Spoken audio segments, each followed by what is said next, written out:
Ada nabi yang mengajak hambanya, umatnya beribu-ribu tahun, tapi tidak banyak yang tidak banyak yang mengikuti. Katakanlah Nabi dan seterusnya. Tapi saya alhamdulillah, apa yang saya makan, apa yang saya minum, udara yang saya hirup dan seterusnya itu adalah rahmat oleh dari Allah. Dengan ibadah yang saya lakukan itu masih jauh dari berbanding lurus dan tidak akan seimbang. Oleh karena itu saya merasa berdosa, maka tiap hari saya beristighfar kepada Allah Subhanahu wa Ta'ala. Dari kedua caranya, dan saya tidak menjamin diri dari ini hari tadi suruh ini, maka Allah Subhanahu wa Ta'ala jangan-jangan saya ruku dan sujud, tapi Allah tidak menerima sujud dan ruku saya.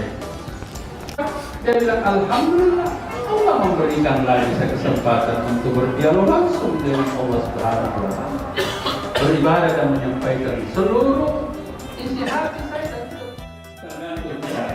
Tapi dua tipologi ini bisa semua kita jadikan tauladan. Oleh karena itu, sebenarnya itu sudah memasuki tentang substansial filosofinya. Kenapa dibahas?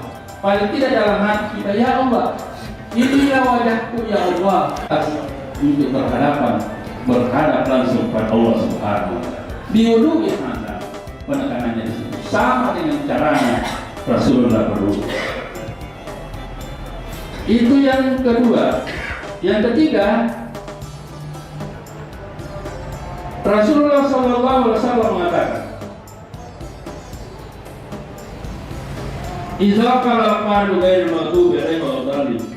Wa qala man khalfahu amin. Berapa kali kita mengatakan amin bersamaan dengan amin? Imam yang mengatakan ghairil maghdubi. Kita berjamaah dalam satu hari. Apakah memang mudah-mudahan bisa berbanding lurus? Paling tidak, dan yang lebih banyak kita.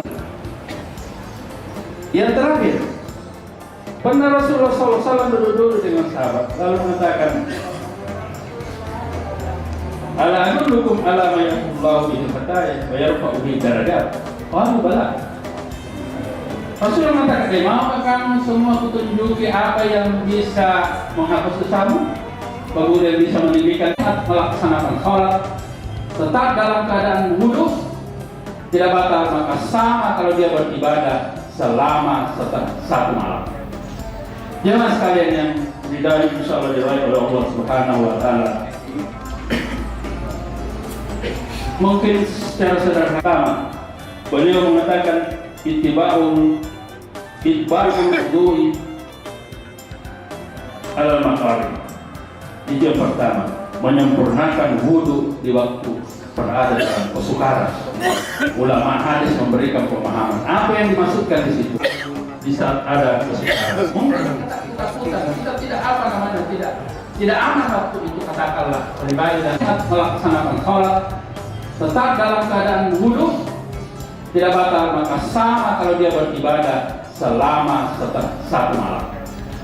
Jemaah sekalian yang diridhai insyaallah oleh Allah Subhanahu wa Ta'ala, mungkin secara sederhana dan dosa, tapi Allah Subhanahu wa Ta'ala juga senantiasa membuka pintu rahmat, pintu maghfirah. Mari kita tetap menjaga kesucian kita seperti yang kita katakan tadi, bahwa sejak dari alam arwah kita sudah membawa fitrah pengakuan kita bahwa kita ini adalah suci bersih dan keluar dari perut ibu, sehingga di dunia ini untuk melakukan kerja-kerja ada dua ini pada saatnya kita akan dipanggil, ya ayyuhan nafsul mutmainnah irji'i ila rabbika radiyatan mardiyah fadkhuli fi ibadi.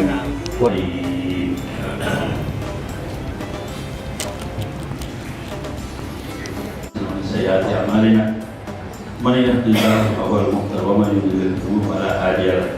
Asyhadu an la ilaha illallah wa la syarika lahu wa asyhadu anna Muhammadar rasulullah wa rasuluh.